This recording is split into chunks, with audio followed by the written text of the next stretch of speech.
तंत्र का डिवीजन बताया था, जहां पर मैंने आपको जानकारी दिया था कि तंत्रिका तंत्र को 3 भागों में बांटा गया है। पहला है केंद्रीय तंत्रिका तंत्र, दूसरा है परिधीय तंत्रिका तंत्र और तीसरा था स्वायत्त तंत्रिका तंत्र। फिर वहां पर मैंने आपको जानकारी दिया था कि परिधीय तंत्रिका तंत्र तथा स्वायत्त तंत्रिका तंत्र ये 2 आर्टिकल ऐसे होते हैं जो कि हमारे सिलेबस में नहीं होते। यूपीएससी स्टैंडर्ड तक का कोई भी एग्जाम की बात करें तो इन दोनों हेडिंग से एग्जाम में सवाल अभी तक नहीं पूछे जाए हैं, और ये सब टॉपिक्स जो हैं वो आपके मेडिकल साइंस का है। लेकिन केंद्रीय तंत्रिका तंत्र एक ऐसा आर्टिकल है जहां से अक्सर सवाल पूछा जाता है, और उस वीडियो में मैंने आपको कहा था कि मैं आपको ब्रेन के बारे में जानकारी दूंगा। तो ये वीडियो आपके तंत्रिका तंत्र के लेक्चर दूसरे से संबंधित है, और जहां पर मैं आपको ब्रेन के विषय में जानकारी देने चल रहा हूं। तो आपकी हेडिंग होगी मस्तिष्क यानी कि ब्रेन। दोस्तों, इस ब्रेन के बारे में आपने एक लाइन सुना होगा, मैं बोल रहा हूं, उसे आप लिखते चलिए।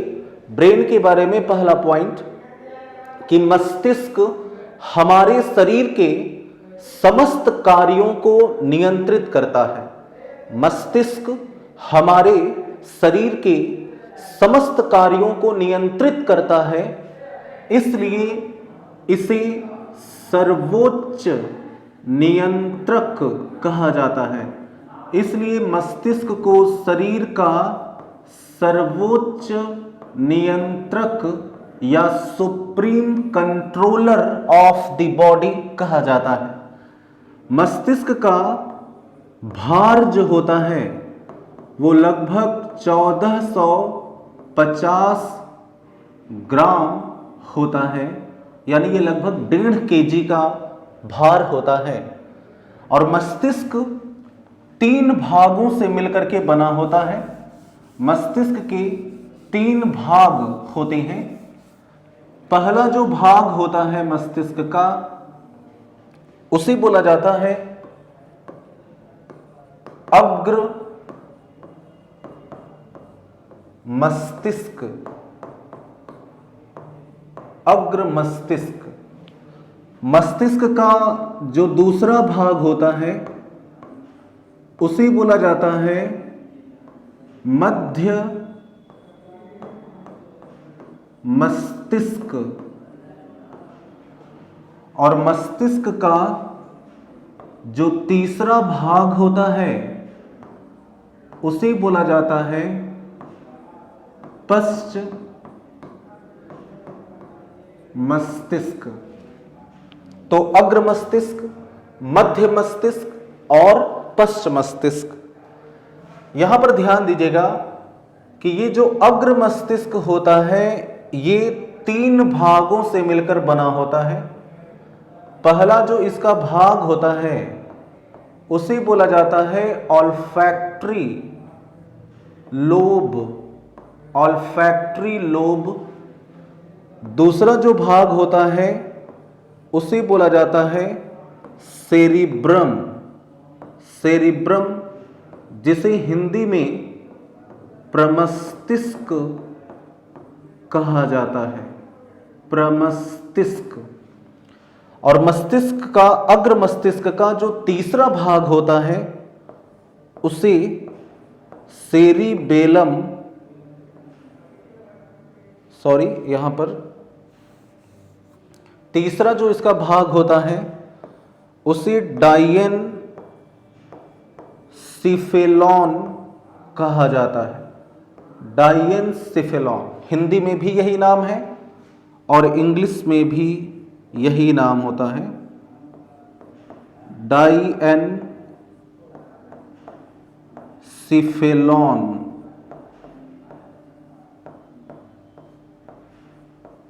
अब यहां पर ये मध्य मस्तिष्क है, और मध्य मस्तिष्क के एक भाग होते हैं जिसे बोला जाता है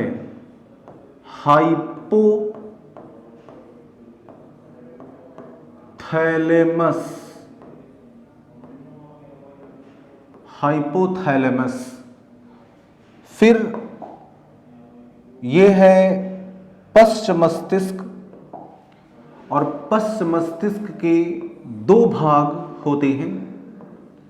एक होता है जिसे बोला जाता है अनु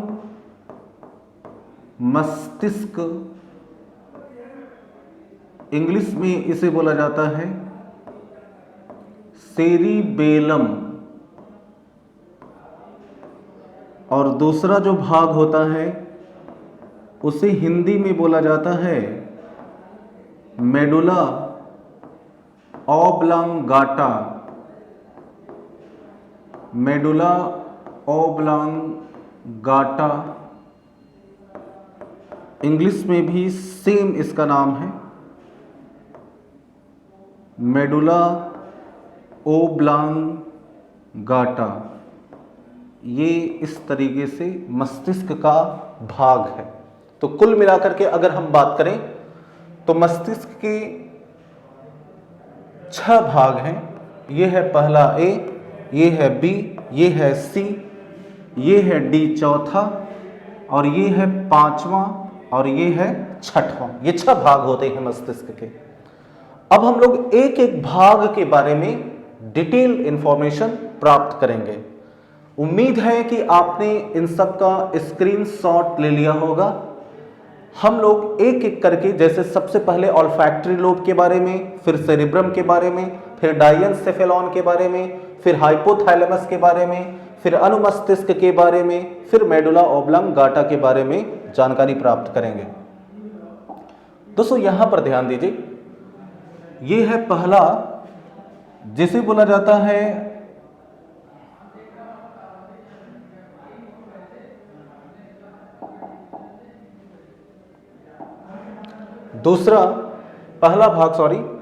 पहला भाग है जिसका नाम है ऑल्फैक्टरी लोब। ऑल्फैक्टरी लोब, और इसी हिंदी में बोला जाता है घ्राण पिंड। और ये जो घ्राण पिंड होता है ये सूंघने की क्षमता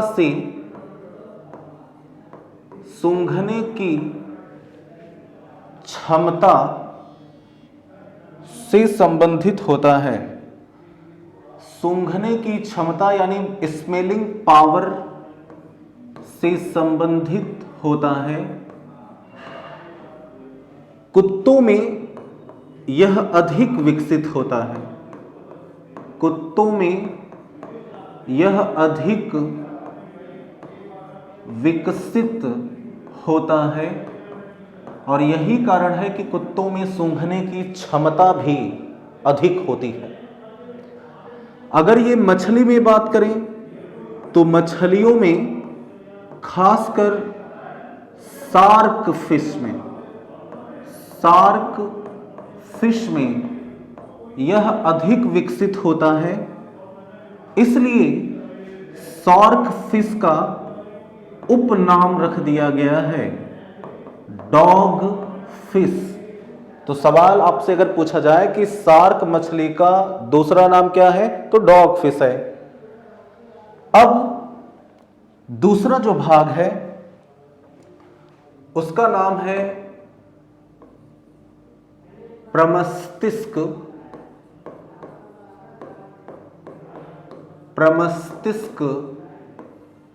इंग्लिश में इसे बोला जाता है सेरिब्रम।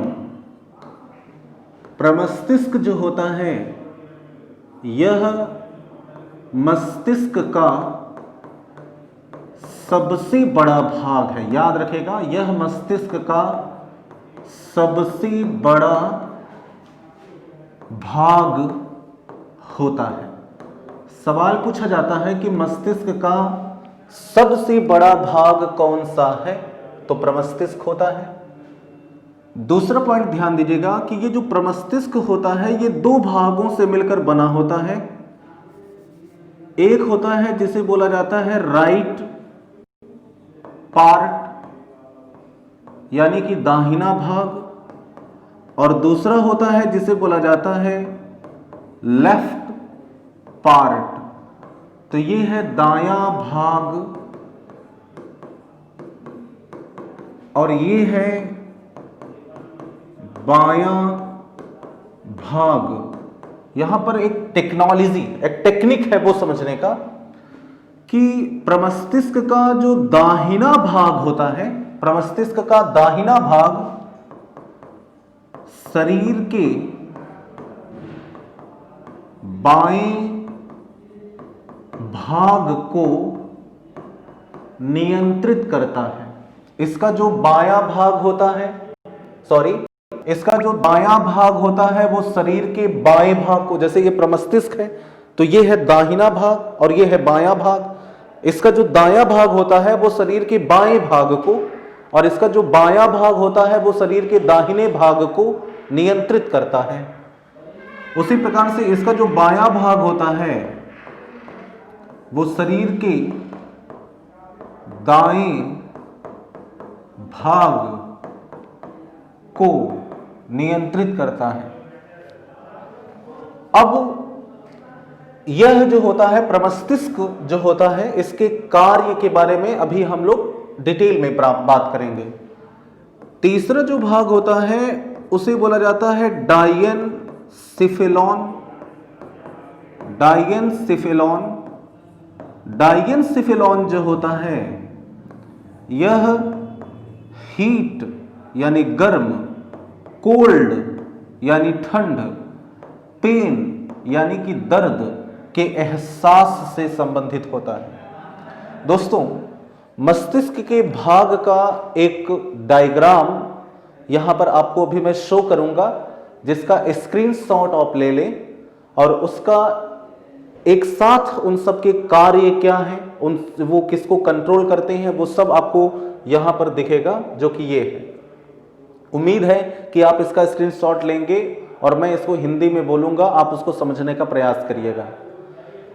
देखिए यहां पर ये है फोर ब्रेन में पहला है भाग ऑल्फैक्टरी भाग, जो कि स्मेल पावर से, सूंघने की क्षमता से।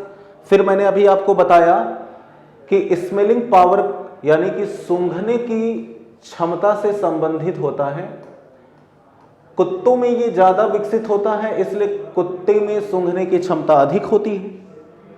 फिर ये है सेरिब्रम यानी कि दूसरा वाला भाग, जिसे हिंदी में बोला जाता है प्रमस्तिष्क। और ये थिंकिंग यानी सोचने की क्षमता, इंटेलिजेंस यानी बुद्धिमत्ता। आप लिखते चले, अगर आपको दिक्कत हो तो थिंकिंग यानी सोचने की क्षमता, इंटेलिजेंस यानी बुद्धिमत्ता, मेमोरी यानी याददाश्त, ability to learn from experiences यानी अनुभवों से सीखने की प्रवृत्ति, ability to learn from experiences यानी अनुभवों से सीखने की प्रवृत्ति, विल पावर यानी इच्छा शक्ति, स्किल्ड वर्क, जो स्किल्ड वर्क होता है जैसे किसी डायग्राम को बनाना या अन्य टाइपिंग करना आदि चीजों को, रीजनिंग यानी तर्क शक्ति, नॉलेज यानी ज्ञान, कॉन्शियस और स्पीच यानी बोलने को नियंत्रित करता है। यह लॉफिंग यानी हंसना, वीपिंग यानी रोना, मिक्चुरेशन यानी कि मूत्र त्याग, डेफिकेशन यानी कि मल त्याग, गहरी सांस लेना, और मस्कुलर कोऑर्डिनेशन यानी पेशियों का सिकुड़ना या फैलना आदि नियंत्रित करता है पहला वाला भाग। दूसरा जो है वो है डायेनसिफेलॉन, जो कि हीट, कोल्ड और पेन, अभी मैंने बताया गर्म, ठंड और दर्द के एहसास। ये जो होता है वो ऑटोनॉमस नर्वस सिस्टम को कंट्रोल करता है, भूख हंगर को, थर्स्ट यानी प्यास को, स्वीटिंग यानी कि पसीना, स्लीपिंग यानी कि निद्रा और सेक्स को नियंत्रित करता है। जो मध्य भाग है जिसका नाम है हाइपोथैलेमस, ये जरूर याद रखिएगा, बहुत इंपॉर्टेंट भाग होता है। और ये जो होता है ये रेगुलेट बॉडी टेम्परेचर ये हमारे बॉडी टेम्परेचर को रेगुलेट करता है, इसलिए इसे थर्मोस्टेट यहां पर लिख दे रहा हूं, इसलिए इसे थर्मोस्टेट कहा जाता है। आपसे बार बार सवाल पूछा जाता है कि मस्तिष्क का कौन सा भाग थर्मोस्टेट होता है, तो हाइपोथैलेमस जो होता है वो थर्मोस्टेट है। ये भूख को, सेटिस्फैक्शन को, इमोशंस जैसे लव, एंगर, क्रोध, प्लेजर, आनंद, आत्मसंतुष्टि आदि को नियंत्रित करता है। मिड ब्रेन जो कि reflex centre of visual and auditory sensation, यानी कि ये दृष्टि ज्ञान और सुनना यानी हियरिंग को कंट्रोल करता है। पश्च मस्तिष्क जो होता है ये इनवॉलेंट्री मस्कुलर कोऑर्डिनेशन, इसका मतलब ये होता है कि अनैच्छिक मांसपेशियों की जो गतिविधियां होती हैं उसको नियंत्रित करता है। ये जो होता है वो हमारे बॉडी के इक्विलिब्रियम के लिए रिस्पॉन्सिबल होता है, यानी ये हमारे बॉडी के संतुलन को मेंटेन करता है। और मेडुला ऑब्लांगाटा जो होता है वो हार्ट रेट को, इनवॉलेंट्री ब्रीदिंग यानी कि सांस लेना, रेस्पिरेटरी सेंटर श्वसन को, ब्लड प्रेशर यानी रुधिर दाब को, फूड स्वेलिंग यानी भोजन को निगलना, वोमिटिंग यानी उल्टी करना, ग्लैंड सिक्रीशन यानी ग्रंथियों के द्वारा बनने वाले पदार्थों आदि को नियंत्रित करता है। इन सब का आप स्क्रीनशॉट ले लीजिएगा। अब यहां पर देखिए कि आपको मैं बताऊंगा नेक्स्ट कुछ मस्तिष्क से जुड़े हुए रोगों के बारे में। जैसे आजकल एक रोग बड़ा फेमस है जिसको बोला जाता है डिसलेक्सिया। डिसलेक्सिया के बारे में सवाल पूछा जाता है कि यह किस अंग से संबंधित रोग है, तो यह मस्तिष्क से संबंधित रोग होता है। और इसमें जो व्यक्ति होता है वो लिखी हुई बातों को नहीं समझ पाता, लिखी हुई बातों को नहीं समझ पाता। दूसरा जो रोग है वो है पार्किंसंस डिजीज। पार्किंसन यहां पर साइंटिस्ट का नाम है और उन्हीं के नाम रख दिया गया है पार्किंसंस डिजीज। तीसरा है अल्जाइमर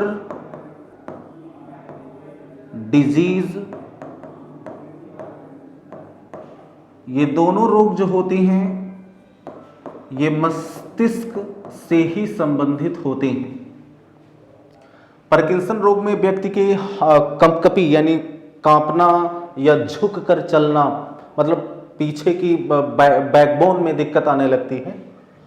अल्जाइमर डिजीज में याददाश्त कमजोर होना इसका लक्षण होता है, याददाश्त कमजोर होना इसका लक्षण है। चौथा रोग है इंसेफेलाइटिस।